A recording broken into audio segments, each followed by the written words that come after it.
और चौस्मिक सम्यक और चौस्मिक चारित्र।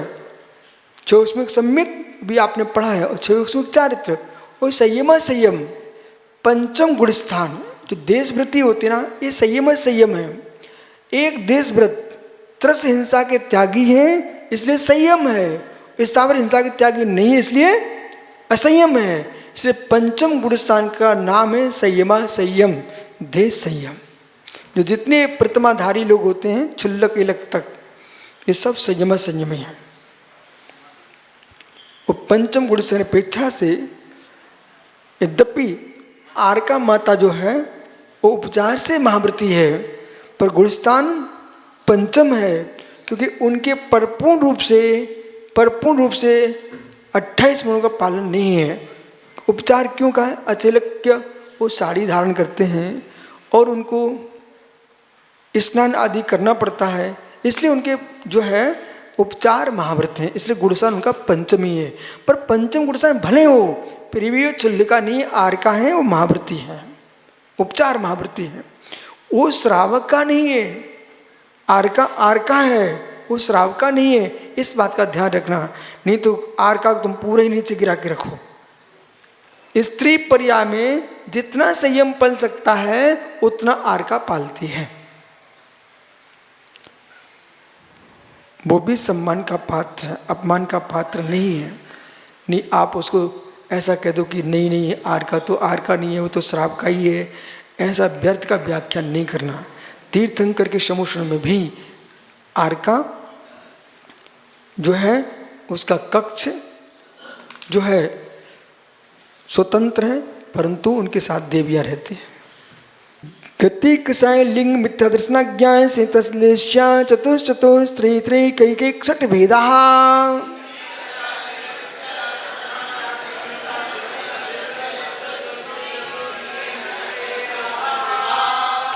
औदिक भाव एक क्रम से गति चतु 4 गतियां दे मनुष्य त्रियंच नारकी, ये औदिक भाव है। एक कर्म के उदय से प्रकट हुए। एक विशेष बात ध्यान रखना, अपन मनुष्य ये हमारे मनुष्य गति का उदय है। किसी कर्म के उदय के होने पर, किसी कर्म के उदय होने पर पुनः कर्म बंद होगा ऐसा वो नियत नहीं है। कर्म के उदय होने पर कर्म का बंद नियत मान लिया तो कभी मोक्ष नहीं होगा। ध्यान दो, कोई भी में उदय आ रहा है, आप औदिक भाव पर पुरुषार्थ करोगे तो मित्र औदिक भाव पर तुम मोक्ष प्राप्त करोगे। जैसे आप लोगों को भूख नहीं लगती, दिन में उपास किए हैं, ईमानदार से बोलना, लगती कि नहीं? लगती है। समय आता तो भूख लगती है, लेकिन तुम भोजन नहीं करते हो, मजबूत निर्णय बदल दिया है कि मुझे भोजन करना ही नहीं है, तो भूख की फिर याद भी नहीं आती। कर्म का क्षय नहीं हो गया, असाता का उदय है आपको, लेकिन जब हम एक दिन का भोजन छोड़ सकते, ऐसे प्रत्येक कसाय के उदय आने पर भी उस कसाय के अनुसार नहीं जीना, ये हमारा पुरुषार्थ है। अभी घर में होते कितने बार घूम घाम के आ जाते, क्या पैर नहीं तुम्हारे पास हैं? लेकिन अभी उपयोग नहीं है। व्रतों का पालन उपयोग से होता है। कितने लोग यहां से भी होंगे अभी 4-5 चाय पी लेते बराबर, लेकिन देखो ये सब करने लग गए, परंतु यहां पर शांति से साधना कर रहे हैं। ध्यान दो, जिन्हें साधना करना है वस्तु को ना बदलें, तो मतलब इधर देखो, वे साधना में असफल होंगे जो सोचते हैं कि मन ठीक हो जाए। वे साधना असफल होंगे कि सोचते कि वातावरण चेंज हो जाए। देखो जैन पद्धति पागल होना नहीं सिखाती। चरस भांग अफीम खा करके तुम पड़े हो, बोले बोले मन बस कर रहा है, शराब पी लिए पड़ा नाली में, क्या आनंद है। मित्र, पागल होकर के पड़े रहने साधना नहीं है। जैन श्रवण नग्न होते हैं, दिगंबर, पर करते क्या है? पकड़िए आप, पकड़िए आप। उपयोग, उपयोग। जिस गाड़ी से तुम्हें क्या करना पड़ता, मात्र जरा सा घुमाना पड़ता है। जो इचल करंजी जा रही थी ना, वो जयसिंह नगर पहुंच जाती गाड़ी, जरा सा घुमा दो ना। जो नरक जाने वाला था वो स्वर्ग पहुंच जाता है, जो स्वर्ग जाने वाला था वो सिद्ध बन जाता है। जरा सा गाड़ी घुमा दो, बाकी चलने दो। उपयोग बदल दो, उपयोग बदलने से मार्ग बदल जाता है। बराबर, उपयोग बदलने से मार्ग बदल जाता है। ऐसे जैन श्रमण, जैन साधक, जैन मुनि चिलम अफीम चरस गांजा भांग पी करके नहीं जीते हैं, वे स्वाध्याय करके उपयोग बदलते हैं और मोक्ष जाते हैं।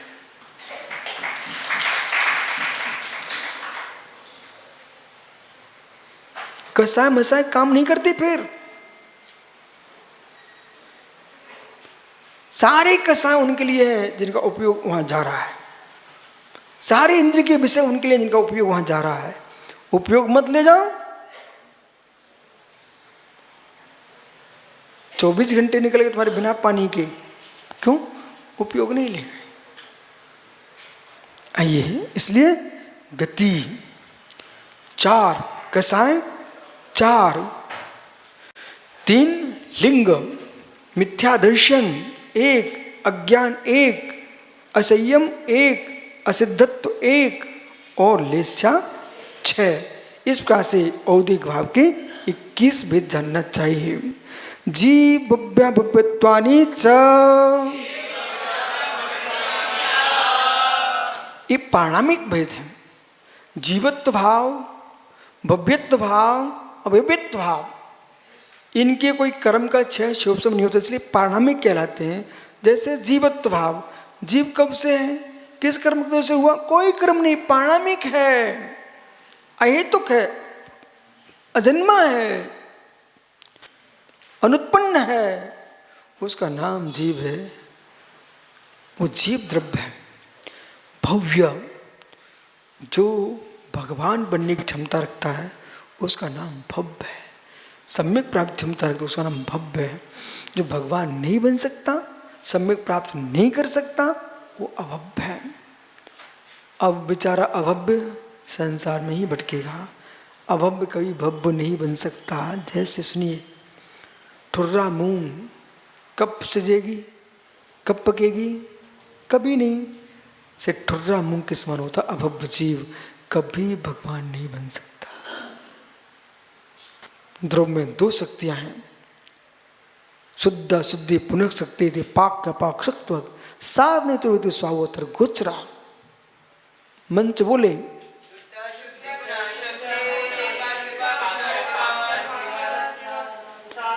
साधने तो व्यक्ति स्वावमतर गोचरा। आइए, कोई का प्रश्न हो सकता है, गुरुजी अभव्य बेचारा क्या करेगा? अब कुछ नहीं। बोले क्या कहीं भव्य बनेगा? कभी नहीं। संसार में सुख दुख भोगता रहेगा संसार के। बोले कैसे? पाक का पाक शक्तिवत। पाक शक्ति, जिसमें सृजने की शक्ति है उसका नाम है पाक शक्ति, जिसमें सृजने की शक्ति है उसका नाम अपाक शक्ति।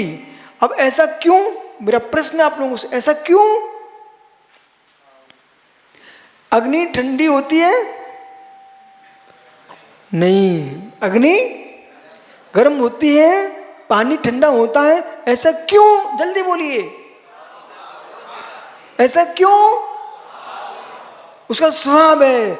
तो मित्र, स्वभाव अतर गोचरा, स्वभाव पर कोई तर्क चलता नहीं है। ऐसी अभव्य जीव अभव्य ही रहता है, उस पर स्वभाव है, उस पर कोई प्रश्न नहीं है। बस इतना आप समझ लो, देव सा गुरु पर तुम्हें श्रद्धा है? यदि है तो समझ जाओ तुम्हारा कल्याण नियत है, तुम अब भव्य नहीं भव्य हो। जिनवाणी पर श्रद्धा है? मन से सुन रहे हो कि जबरदस्ती? मन से? तो भव्य जीव हो। बैठो सुनो, अपना मोक्ष नियत है।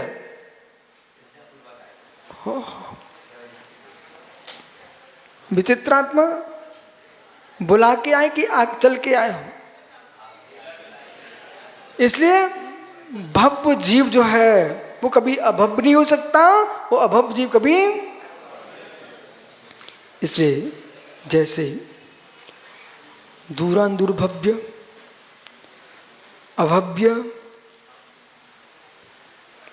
दूरांदूर भव्य, ऐसा एक भव्य और होता है, दूरांदूर भव्य। भव्य जीव एक सौभाग्यवती मां के समान है, जिसको निमित्त भी है, योग्यता भी है, पुत्र को जन्म देगी। अभव्य बांझ स्त्री के समान है, कितनी निमित्त मिल जाए लेकिन संतान को जन्म। ऐसी अभव्य जीव कितनी निमित्त मिल जाए कोई भव्य नहीं बनेगा। देव सा गुरु मिल जाए तभी भव्य नहीं बनेगा। एक होता दूरांदूर भव्य होता है, एक भेद हो रहा है। कौन सा भेद? दूरांदूर भव्य। इसका मतलब उसके अंदर योग्यता तो है लेकिन वो कभी निमित्त ही नहीं मिलेंगे, अभव्य जैसा ही है। जैसे कि सती विधवा स्त्री, शीलवंती विधवा हो गई है, अब कभी संतान का जन्म नहीं होगा क्योंकि उसको निमित्त ही नहीं मिलेगा, शीलवान है। ये जो शर्त ध्यान रखना, शीलवती। इसी प्रकार से जो दूरांदूर भव्य जीव है उसको निमित्त ही नहीं मिलेंगे कि वो जीव कल्याण कर सके। उपयोगो लक्षणम, जीव का लक्षण क्या है? उपयोग ही जीव का लक्षण है। ज्ञान और दर्शन, यही जीव का त्रिकालिक लक्षण है। सा दुग्धोष्ट चतुर्भेदा, वह दो प्रकार का ज्ञान उपयोग और दर्शन उपयोग। ज्ञान उपयोग के 4 भेद, दर्शन उपयोग के 4 भेद, ज्ञान उपयोग के 8 भेद। मति श्रुत अवधि मनापरे केवल ज्ञान और कुमति कुश्रुत को अवधि, ये 8 प्रकार का क्या है?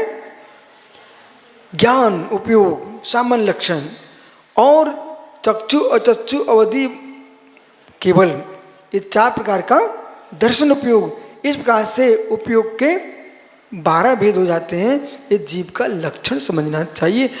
जो खाता है, पीता है, चलता है, फिरता है, बच्चों की परिभाषा है, वास्तव में जीव का लक्षण तो उपयोग है। ये त्रिकालिक है। 2 भेद हैं, संसारी और मुक्त।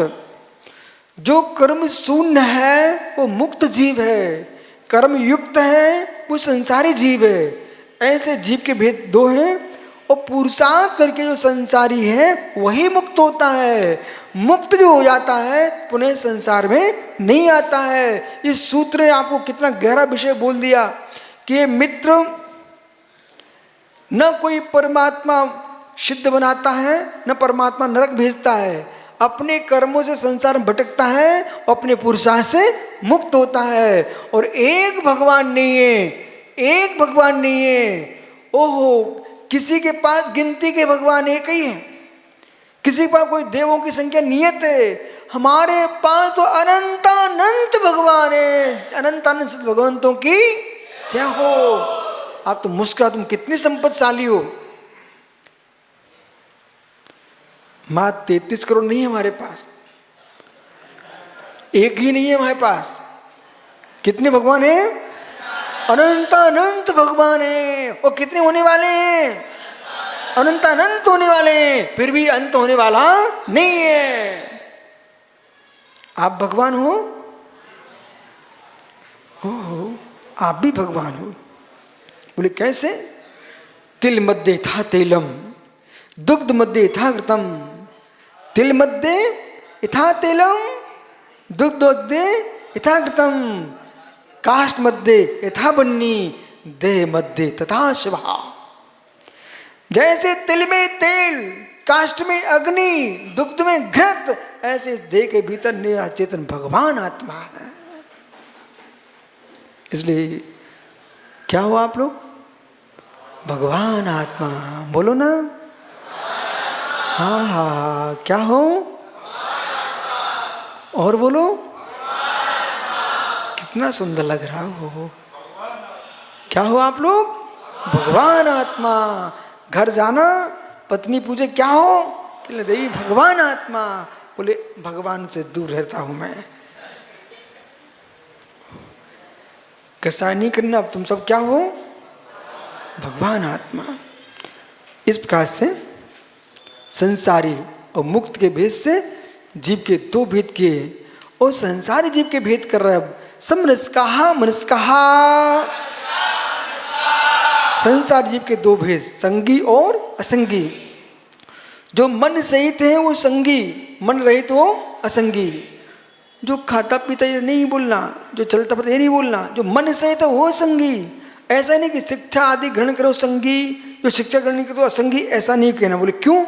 यदि आपने ऐसा कहा कि शिक्षा ग्रहण करो संगी, फिर अंडे का जीव, उसमें तो शिक्षा ग्रहण नहीं कर रहा है।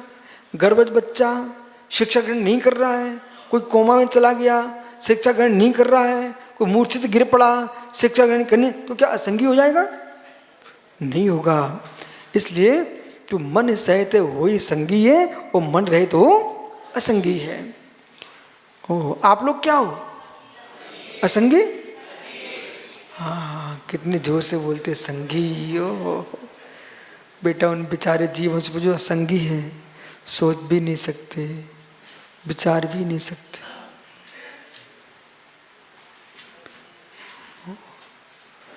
दोनों के, आपके दोनों कितनी है? अच्छा ठीक है। देखना भैया, वो नागपुर का भाई का जो उपास कर रहा था, नागपुर, कोई शिवरात्रि नागपुर से आए ना, तो भाई जिनके दोनों किडनी हैं, तुम्हें कोई कीमत पता नहीं चल रही है, कोई कीमत पता नहीं चल रही है। जिस व्यक्ति की एक खराब हो जाए, उससे पूछना, उससे पूछना क्या कीमत है।